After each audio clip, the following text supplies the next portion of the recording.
일단은 어릴 적 친구였고요. 서로 몰랐겠죠. 처음에는 몰랐겠죠.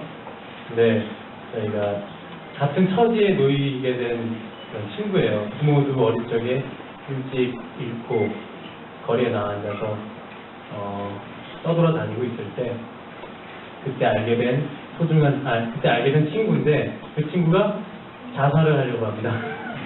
삶에 지쳐갖고 그 어린 나이에 많은 또 일들이 있었겠죠. 그 혼자 떠돌아다니면서 어린 나이에 사람들한테 치이고 무시당하고 그러면서 많은 일들이 있었을 텐데 그때 그 어린 마음에 죽으려던 사담을 제가 구해주면서 그 우정이 좀 친근해지지 않았나.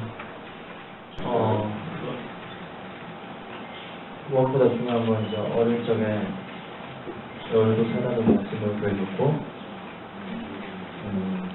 사담도 열에게 도움을 받아서 이렇게 살아갔다는 거잖아요. 서로 빚진 게 있는 그런 관계예요. 그래서 그걸 갚아야 하기 때문에 어쩔 수 없이 연락하고요. 그래서 더욱 쫀득쫀득한 관계가 된 거죠. 사실 좀 설명을 대개는 일단 문장이죠. 문장이 어떤 그 내 눈으로 진성을 굉장히 잘 파악하고 있어요.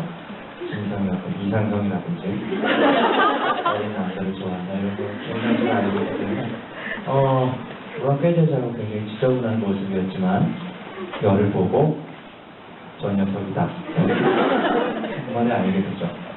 그래서 길거리 캐스팅을 합니다. 그런데 옆에 뭔가 좀 융숭한 애가 있어요. 사담이라는 말이에요. 같이 가자라고 했을 때 열은 생각을 하게 된 거죠. 지금 처한 자신의 상황, 사실 어느 게 더 나을까라는 생각을 하게 된 거죠. 물론 지금은 자유롭지만 자유롭지 않잖아요. 사실 먹을 것도 없고 동명지를 해서 자존심 피고 이렇게 살아가야 되는데 자존심이 굽히고 기껏 한다는 게 찬밥과 뭐 이런 것들을 얻어서 꾸역꾸역 먹고 이런 게 좋지 않았던 거죠. 그래서 사담을 데리고 들어간다라는 조건을 대신 사담은 소머리 되지 않게 해달라. 그래서 들어가게 된 거죠. 그리고 들어가고 나서는 자, 부석씨. 네. 열이가 사담을 데리고 온 이유는요. 혼자 갈 수도 있었죠, 물론. 근데 그러나 네, 말씀하세요. 그러나 너무 어린 나이에 또 저희가 뭐 자살을 하려고도 했었고 같은 처지에 놓여서 여러 가지 상황들이 안 좋은 상황들이 있었잖아요. 나 혼자 가고 담이를 놓고 간다 그러면 어떻게 될지 또 뻔하게 알거든요. 얘 또 좌절하고 또 죽으려고 할 거 뻔하고 그리고 우리가 같이 있을 곳은 저곳이다. 물론 들어가면 힘들겠지만 그 안에서 너와 함께 한 방 이런 사실 이게 저희 두 방으로 이렇게 분류되겠죠. 여기는 사담의 방, 어떤 때는 열의 방 이렇게 분류되겠는데 너와 같은 공간에 있는 게 좋았고 같이 따뜻한 밥을 먹을 수 있어서 그게 좋았기 때문에 사담을 이렇게 생긴 거죠. 서로 또 내가 동양질 안 하고 데리고 있을 때 담이가 도와줬던 것처럼 서로 그렇죠. 그런 것 때문에 담이를 데리고 온 거고요. 울루 생활은 물론 힘듭니다. 굉장히 힘들고요. 뭐 극에서 보시다시피 정말 여기는 귀족들이나 계급이 좀 높은 신분의 사람들이 오기 때문에 많이 그 사람들 저희는 아주 천한 직업이기 때문에 그 사람들이 시키면 시키는 대로 하라면 하라는 대로 해야 되는 그런 것들 때문에 많이 힘듭니다. 그러나 열이는 여왕을 모시게 되죠. 문장의 부름을 받고 그러면서 열이는 좀 더 편했을 수도 있겠죠. 다른 신분 그 귀족들에 비하면 귀족들을 상대하는 것보다 곰이 막 부리는 거 보시잖아요. 궁곰 막 발로 차고 막 치마 속에 넣고 열이는 그런 것까지 당하진 않았고요.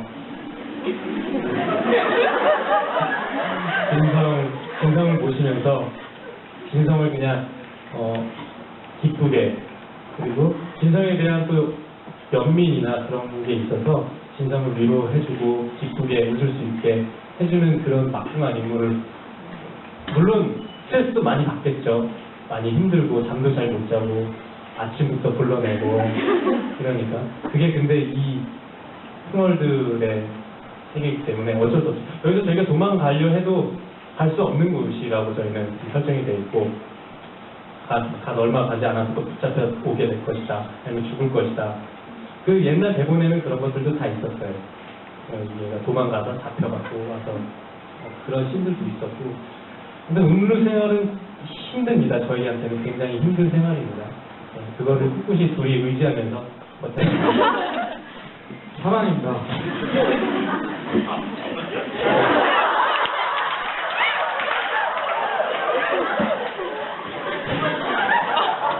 네, 제가 보이기에는 좀 이렇지만 제가 결혼 4년 차고요. 아이가 둘이 있습니다.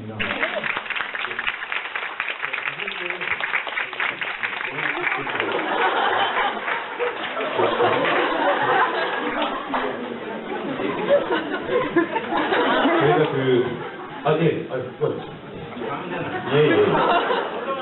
괜찮습니다. 네. 저희가 마지막에 제가 좀 질문을 좀 받아볼게요. 네, 다시 앉으세요. 그럼요. 갈 때 다시 드릴게요. 이왕 얘기 나온 거 하나씩만 딱 드릴게요. 저희 이 공간은요, 준비 중입니다. 준비 중이고 나올 거예요. 네, 녹음실 섭외가 안 되느냐 다 할 수 있습니다. 네. 근데 이제 그쪽 디테일한 작업들을 하다 보니 여러분들께 좀 그거에 대해서 SNS나 카페를 통해서 저희가 공지를 해드릴 거고요. 아마 그게 조만간 공지가 아마 올라갈 겁니다. 그래서 OST는 발매가 되니까 걱정을 안 하셔도. 네, 환생은 아니고요. 네, 환생은 아닙니다. 네, 그런 사후세계, 환생 이런 게 아니고요. 일단은 그게 이제 천이 내려면 하얀색이 되잖아요. 사당이 이제 지어준 사당과 열이 둘이만 있을 수 있는 공간, 그 세계. 작가님이 원하신 건 어쨌든 두 사람을 꼭 만나게 해주고 싶었다고 해요. 그러니까 영화나 이런 데서 보면, 근데 이것이 저는 작가님도 그렇고 환생이나 사후세계가 아니라 어떤 두 사람의, 그냥 어떤 판타지였으면 좋겠다는 생각이 들어요. 그러니까 두 사람이 과거에 가장 좋았던 어느 따뜻했던 봄날에 두 사람이 장난치면서 놀았던 그날일 수도 있고, 그날을 추억했던 그것일 수도 있고, 혹은 하여튼 사후세계가 아닌 어떤 그 상상이었으면 좋겠다는 생각이 들어요. 근데 이제 사담이, 여기서 이제 우리가 이제 연습할 때 가장 얘기가 많이 나왔다는 게, 근데 왜 하필은 진성하고 있었던 대화를 가지고 그러느냐, 그것이 조금 진성에게 조금 누가 되지 않느냐, 이런 적이 있었지만, 사실은 열 입장에서 진성은 가장 최고로 모셔야 했던 VVIP죠. 세상에서 가장 위대한 사람이었고, 세상의 왕이었고, 열은 사담을 그렇게 생각하는 거죠. 가장 높은 위치에, 가장 좋은 자리에 앉혀주고 싶어. 그래서 저기 재범 씨가 되게 멋있게 딱 이렇게 앉아있잖아요. 전 다리가 짧아서. 그 다음에 그렇게 사담을 그런 자리에 놓고 싶은 그 어떤 놓아주고 싶은 그런 욕망, 열망, 희망 이런 것들이 그런 것들이 그런 상상들과 이미지가 결집되어 있는 어떤 그런 상상이라고 봐주시면 좋을 것 같아요. 해석에 따라서 환생일 수도 있고, 사후세계일 수도 있고, 어떤 과거의 추억일 수도 있고, 그것은 사실 상관없다고 봅니다. 애기에 대한 책임인가요?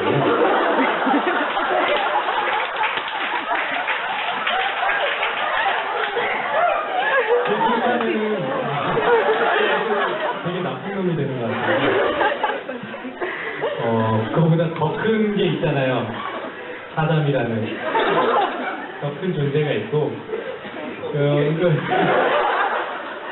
제가 처음에 등장하자마자 등장 어르신께 하는 말이 죽기 좋은 곳을 알려달라 하잖아요. 그곳이 여왕인 거죠. 여왕한테 굉장히 또 잔인한 분이겠죠. 여왕 앞에서 그 손에 이렇게 죽는다는 게 여왕 앞에서 자기 아무튼 네.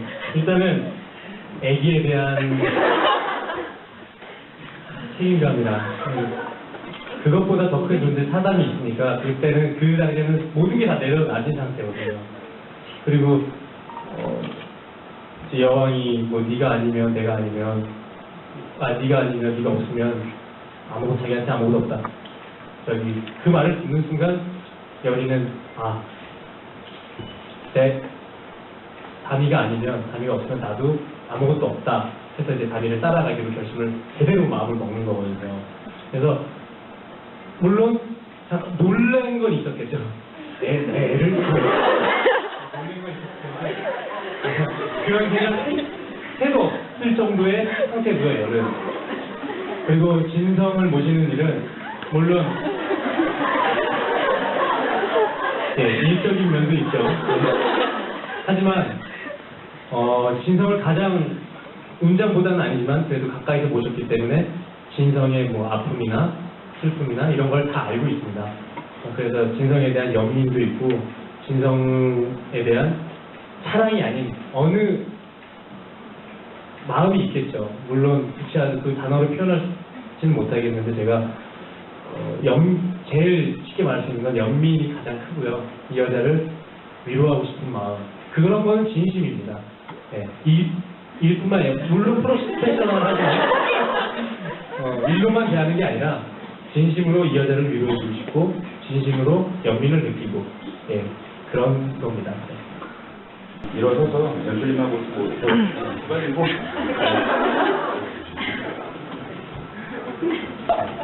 저기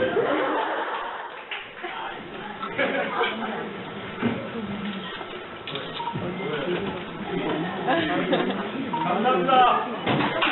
네, 고생하셨습니다. 감사합니다.